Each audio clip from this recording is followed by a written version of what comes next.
Okay, depending on when I upload this video, Killing Floor 3 will be released in about a month or so, not long to go. I managed to get my hands on a closed beta key to try the game early and let you know my thoughts really. Now I loved Killing Floor 2, most of my hours for that game have been on Steam and I played a bit on PlayStation. The gameplay was really satisfying, the heavy metal music playing in the background, the weapons you could use, dual-wield pistols, shotguns, SMGs, melee weapons, the list goes on. And it was accompanied by a cool slow-mo animation called Z-Time, where if you were level 25 you could take advantage of your abilities during this short period to maximize damage and secure as many kills as possible. That kind of solidified the game for me, aside from the fact that I'm always reloading during this moment. I think Z-Time is one of the coolest effects I've seen and it's very fitting for the game that Killing Floor 2 is. It's very easy to get into, just turn your brain off and have at. With Killing Floor 3 though, I'd seen some gameplay a few months back and honestly at the time I wasn't feeling it. The atmosphere felt very different, it's hard to explain, but the gameplay wasn't as lively or as chaotic as 2 felt, and I think not seeing Z-Time was an issue. I was wondering whether they had kept that in for this game and luckily they did.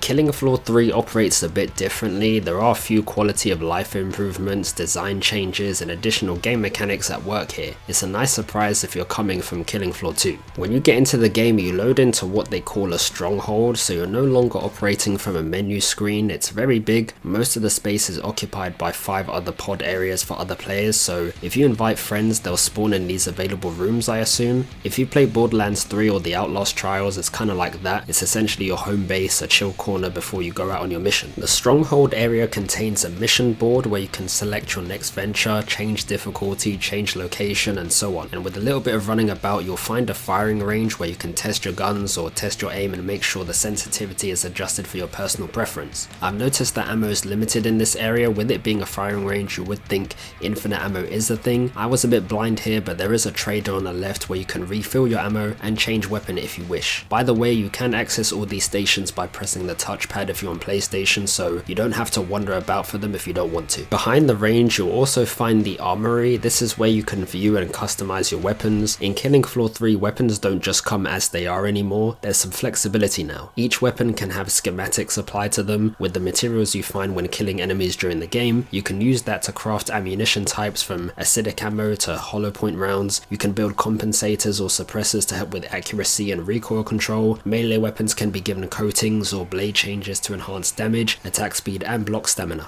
And underbarrels can be applied to heal teammates or apply status effects to enemies as well. Now there's only 4 weapons per class, it's a small selection but I like this idea. You're no longer stuck with just a standard weapon, you can make it how you want to suit the situation in question, and it can also be paired with your specialist skills. Now if you're coming from Killing Floor 2 you'll recognize one returning character and that is Foster. Unfortunately the specialist you choose will be tied to that specific character. Before you could choose any skin you wanted without it affecting the perk you chose, but in Killing Floor 3, depending on the type of weapon or the role you want to play, it's now affiliated with a specific character model. I can see that being a problem for some people. I would have liked the freedom of choosing whichever character with no impact on the specialist I'm using, but it is what it is I guess. There are 6 specialists to choose from, don't worry, multiple people can run the same class if they want to, so there's no restrictions there, but each one has their own set of skills which can be monitored and changed via skill tree. Foster is the commando, Devlin is the firebug, Imran is the engineer, Luna is the sharpshooter, Nakata is the ninja, basically berserker class, and Obi is the medic. It's kind of adopted the same perk system from Killing Floor 2 where you could only pick one of 2 skills. This time there's 3 upgrade routes involving passive abilities, throwables, and your gadget which is basically your ultimate. It's not necessarily picking one of 2 now, you can choose between 3 on some rows, so there's a lot more to mess around with, and for whichever skill you choose you can enhance them further by upgrading their effectiveness with the currency here. I'm not sure what it's called but I assume you obtain more by just playing the game. The upgrade seems to improve the skill on a percentage basis, so that's it really, there's no additional effects applied. I couldn't find anything else in the Stronghold, the rest of the area is just for show and design purposes, but who knows, maybe they could add more things to interact with later down the line, but from this alone there's a lot to work with in terms of progression. It's not necessarily about just murking waves of enemies over and over again, there's materials you have to go out and grind for to improve your weapon's capabilities, as well as unlocking new abilities in your skill tree. Now in terms of the gameplay, this is on PS5 and it is the beta. We were warned that the game may look a bit messy still. There are these little green bubbly squares around the character's hands and feet, so things are missing, but the game is playable. Now I wasn't feeling the graphics on day one. Everything looked a bit crunchy all over the place. It was hard to tell what's what, like what I'm shooting at, but after giving it a second viewing, things look a lot clearer. It's strange. There's been no updates since I played the beta, so I guess my eyes were deceiving me the first time I ran it, but honestly, from the character models, environment to blood, guts and gore effects, it looks good. The premise is still the same in Killing Floor 3,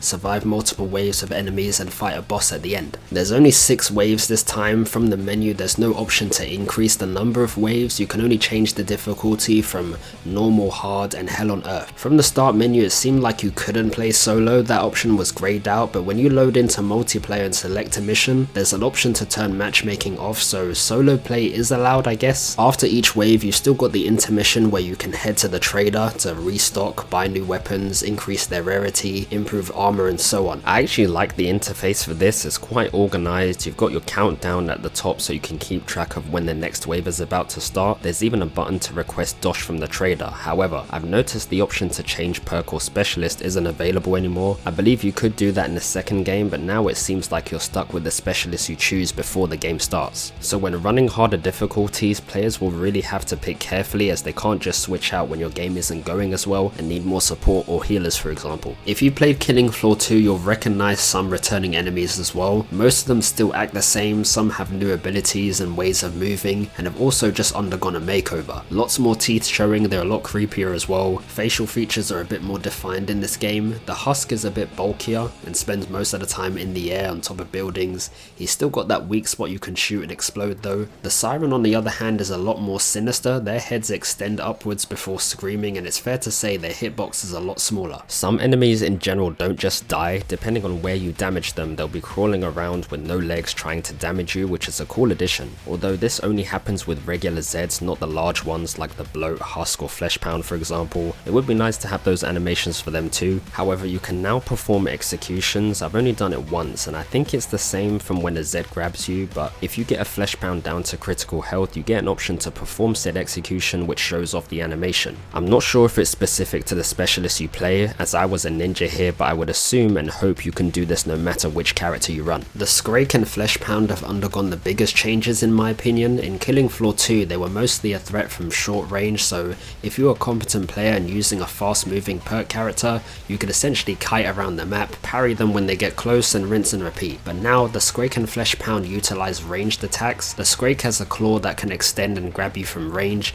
and the Flesh Pound doesn't have its spinning wrist blades anymore. It uses these whips or kind of like long range flails that can hit you from a considerable distance as well. I'm a fan of this change. The Flesh Pound and Scrakes are meant to be the most troublesome enemy for Killing Floor, and giving them some long ranged advantages definitely encourage you to change up how you play depending on your specialist. But I will say the announcement that they're in the area is quite faint. Maybe it's my sound, but for the Scrake especially, when he shows up you'll hear a chainsaw winding up. I can barely hear it in the third game, so maybe if they could amp up the sound effects that would be great. Enemies do take a while to spawn though. It might be because my team would disperse sometimes, but there's a good 15 to 20 seconds where I don't run into any Zeds. So far I've been playing on normal, so the difficulty may be slowing them down, but I think they should roll in a bit quicker. From what I've noticed, the Ninja and Commando specialists seem to be the most popular at the moment. The Ninja now uses dual wield katanas, which I think is the first time where we've seen any dual wield blades like this. In addition, they can also throw shurikens, so you can imagine people going crazy, slicing up enemies left, right and center. I see it becoming a fan favorite for players. I too have taken a liking to the Ninja specialist. It's the best choice to see all the blood and gore effects firsthand. Slicing enemies up with 2 katanas has never been more satisfying.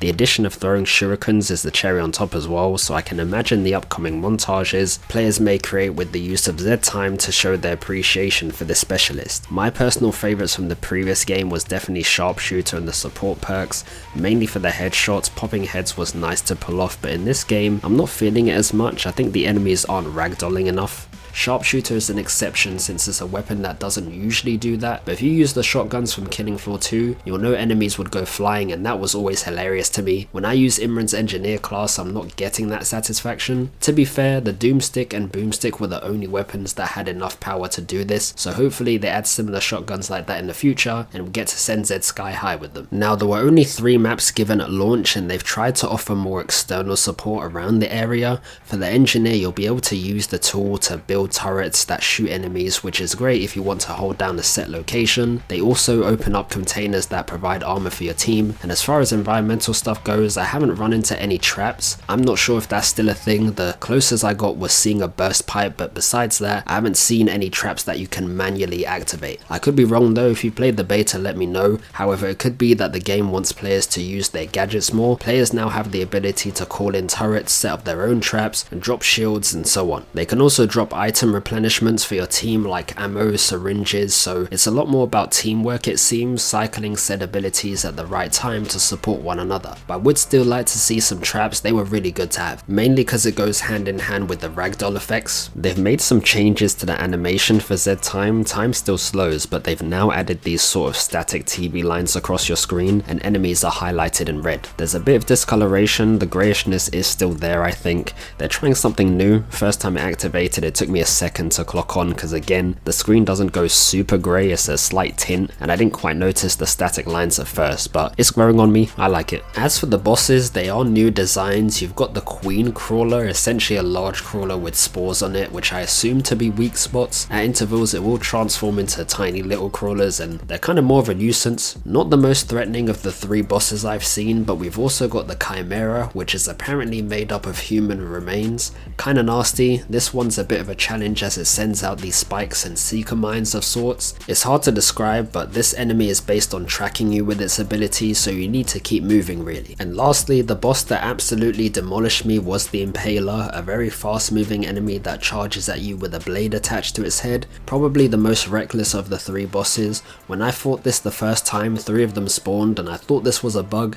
I didn't expect to be fighting 3 of them at the same time and got absolutely destroyed, along with the rest of my team. So yeah, those are the bosses for now. I like that they're all operating differently. Depending on how much damage you do, parts of the boss can be destroyed, which reduces their lethality, and that was a thing from Killing Floor 2, so I'm glad to see that mechanic make a return as well. And that's kind of all I got to say really. I want to give them the benefit of the doubt because it is a beta, there's still some things unfinished. I think the Stronghold could use some more work, giving us the ability to spawn in specific Zeds so we can test our weapons and abilities on them rather than just shooting moving targets. The Ninja Specialist is almost useless here, he can't really use it for anything, so maybe giving him an area to utilize his melee weapons would be good. Now I haven't played with friends, but maybe offering some mini games or combat drills to do with your teammates could give life to the Stronghold. I feel like they can make space for that. I'm leaning more towards buying it because they have gone the payday route. It's not a £70 game, it's half that at $34.99. There are 2 other editions you can buy if you want the battle pass and some skins or whatever,